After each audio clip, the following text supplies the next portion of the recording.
everybody needs to make.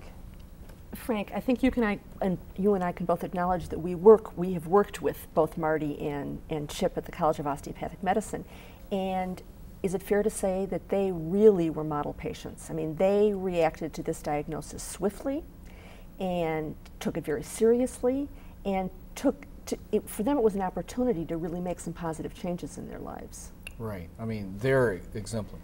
We wish it was that easy for everybody else. And it does take time. I tell our medical students or residents that it's an 18-month process. You go through a grief. It's very similar to cancer. If you get the diagnosis of diabetes, if you have a child with type 1, you go through a grief process where you're angry, you're in denial, why me, you know, then you fear all the complications. And even a type 2, they've heard enough of the bad information that they're paralyzed. They automatically project all the bad things that can happen with diabetes, and it takes them a while to hear the good. And so you've got to work with them, and it takes a while. And like I tell them that they've got to hear it, and that's the lifestyle changes. They've got to believe it. They have to believe it applies to them. They have to want to make changes. They have to develop a strategy to make these changes. They have to make these changes, and then they have to keep it up.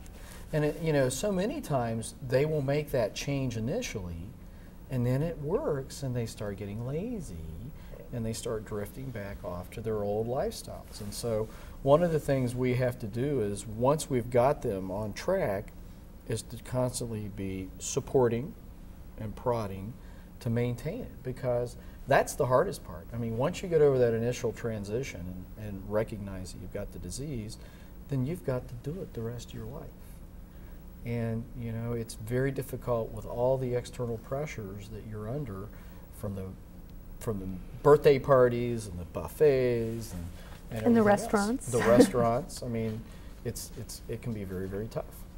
I have to take this opportunity to get in a plug for breastfeeding here, because there are ways to prevent this disease. And one of the ways is, and here we're talking about good diet, we're talking about portions, and this is of growing children and adults. But we should also make the point that in infancy, starting with a newborn, one of the factors that is preventive of this disease, or a more accurate way to put it is, one of the things that can trigger this disease is formula feeding. That's probably a better way to put it. And could you talk a little bit about how bovine proteins, some of the theories about how foreign proteins in cow's milk, which is all formula is, one of the theories is that it possibly has a connection to type 1 diabetes, and certainly does trigger obesity, which can cause type 2 diabetes. Yeah, it's still controversial, and the science around that oscillates. I mean, they get some evidence and they dissuade it, and then it comes back again. But there are foreign proteins in the cow's milk that we think are structurally very similar to some of the antigens that are on the wall of the beta cell. And so there have been some studies linking increased prevalence rates of type 1 diabetes with cow's milk. It may have been the lack of the mother's immunoprotection. You know, the mother, when she is nursing, is passing passive immunity over to the baby. So that milk has immunological, immunoprotective effects in addition to nutritional effects. And so it's pretty complex, but we do know that mother's milk is much better than cow's milk for lots of conditions, but this is just another Right, one. and breastfed babies do have a lower incidence of both type 1 and type 2 diabetes, type 2 diabetes later in life and type 1 diabetes as children. What happens when diabetes goes untreated? If say, Chip or Marty had not changed their diet, paid attention to exercise, completely changed their lifestyle, what would the ramifications have been?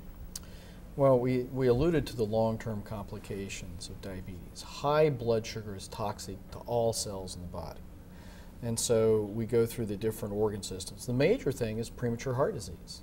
So it affects every organ system in the body, cardiovascular. Increases risk of stroke, heart attack, peripheral circulation, increase your risk of amputation.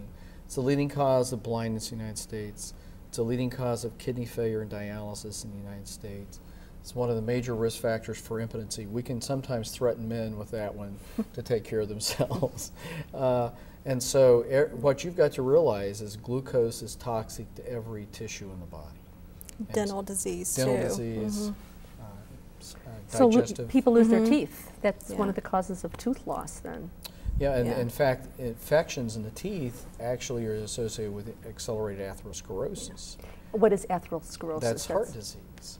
Because what we used to think it might be every time you brush your teeth you were shedding bacteria into your bloodstream, which were then lighting on the blood vessels and causing inflammation. We now think that we're causing the release of these inflammatory molecules, same ones that the fat cells release that cause insulin resistance, are the same molecules that cause inflammation of blood vessels and accelerate atherosclerosis.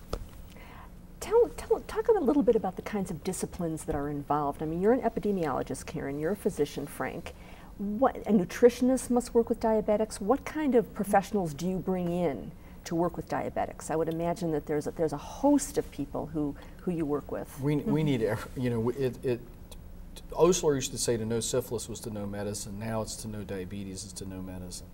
So it affects every organ system. So we have nutritionists, we have nurse educators, we have exercise physiologists to help.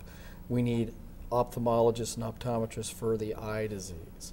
We need podiatrists for foot care. We need many times kidney specialists for the kidneys. We have heart specialists for the cardiovascular. We have peripheral vascular surgeons for the circulation. I mean, every increased risk of stroke, nerve damage, so we have neurologists that help us with neuropathies and strokes. So every specialty of medicine is involved in the care of a diabetic. If someone has some of the symptoms we've been talking about or some of the tendencies, if they're overweight or if they have excessive thirst, some of the symptoms we talked about, what should they do? Contact their physician and get a blood sugar. And tell their physician that they might suspect diabetes and see the physician right away. That's right. And the physician will know what to do. The average delay between onset of type 2 diabetes and diagnosis is 8 years. And the sooner you can get it, the better off you'll be. That's exactly right. Thank both of you so much. I want to thank our guests for joining us to talk about the treatment of diabetes. For upcoming episodes, viewer feedback, and important links, log on to our website at the address that appears on your screen. Thanks for watching Health Vision, a production of WOUB Public Television.